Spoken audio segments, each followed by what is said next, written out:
When a person describes another, sometimes you'll hear them say, "He is very confident," or "She exudes confidence." These assertions are rather commonplace, but what do they mean exactly? What is confidence and who fits the archetype? If you are like many people, you have heard of confidence and actively seek it, but you are uncertain as to what constitutes true confidence. The Merriam-Webster dictionary, for its first 3 definitions, states that confidence is either, quote, a feeling or consciousness of one's powers or of reliance on one's circumstances, or faith or belief that one will act in a right, proper, or effective way. And lastly, the quality or state of being certain, end quote. The first of these definitions fits most with what we will be discussing, and so does the third. The second less so, but it still applies to some extent. Anyhow, the reasoning behind why one should aspire to be confident in themselves will be discussed, followed by practical or tangible ways one can increase their confidence. To begin, why would anyone want to be confident at all? Well, that is a rather bizarre way of phrasing it. That phrasing is comparable to asking the absurd question of why would anyone want to be sure of anything? People desire to be confident because it entails a feeling of security. I am secure in myself and my abilities. I know what needs to be done, and I know that I can do it. This line of reasoning is applicable to athletics, where athletes who have trained for an extended period of time will be confident in their abilities. A causal relationship exists between preparation time and level of confidence going into a high-stakes, high-pressure event. The athlete who has trained considerably will undoubtedly be more confident than the athlete who slacked off. In academics, the person who has undertaken many hours of study will likely feel more confident going into a test or exam than the student who neglected to study. These are 2 examples of why confidence is desired, but what is the message behind these examples? Concretely, it is this: I am confident because I have put in the necessary work to ensure the best results possible. For the athlete, this is physical training, and for the student, it is time spent hitting the books. Controlling for nervousness, the difference of stakes, and other variables, the message remains the same. Even if the athlete and the student do not acquire the results they hoped for, they will feel a significantly greater feeling of reassurance because of their confidence. The results they end up with are largely proportional to their confidence level or belief in their abilities, and if they lack confidence, it is more probable they will fail. Digressing from this example, what about daily interactions outside of athletics and academics? Why should a person strive to be confident in an everyday setting? Well, people like other people who are confident because they are thought to be reliable. Refer back to the second definition above. As a reminder, it stated that confidence is the faith or belief that one will act in a right, proper, or effective way. What this implies is that someone confident will have gained the trust of others. This is especially true in leadership roles. The leaders who are genuinely confident will have the trust of those they lead, resulting in greater satisfaction and cohesiveness among their teams. At your place of work, your boss and coworkers will put their trust in you to perform your job well by virtue of your confidence. They will let you be independent. If they think you lack confidence, they won't treat you with respect, or worse, they will consider you a liability and may depose of you. In a social setting, your friends will think of you as a powerful ally, someone they can depend on if you are confident.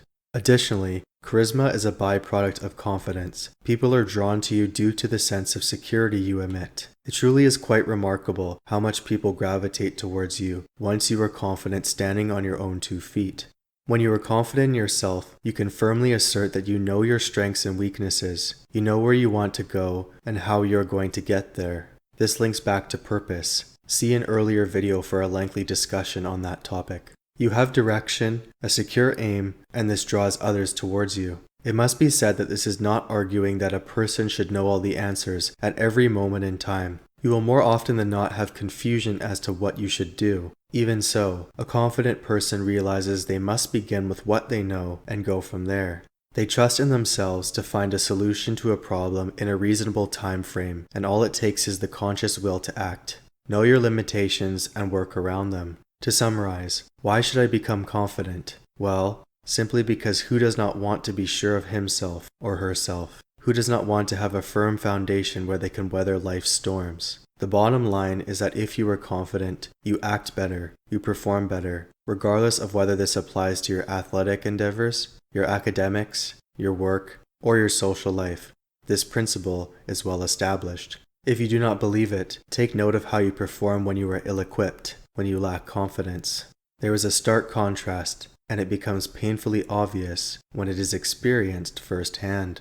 Now that the reasons have been outlined for why one should become confident, the next section pertains to how one can boost their confidence tangibly. The most arduous hurdle for people is when they mention how they wish to be confident, but they lack the knowledge to do so. I know I want to become confident, you may say, but the means to that end elude my understanding. To uncover those answers, we will go through the aforementioned scenarios in the respective order. It has already been asserted that the athlete who is confident is the one who trains the most. In other words, he is well prepared for his competition, and you will see how important this lesson is, being well prepared.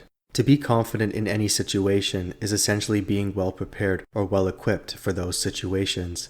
Think about any sport or physically demanding craft. The more you practice at it, the more confident you will become. So, the answer for this example is that of practice. Practice may not make perfect, but you will be miles ahead of the other person who neglects to practice. The same is true in academics. Studying longer may not guarantee the greatest results, but the probability of success is enhanced monumentally through studying.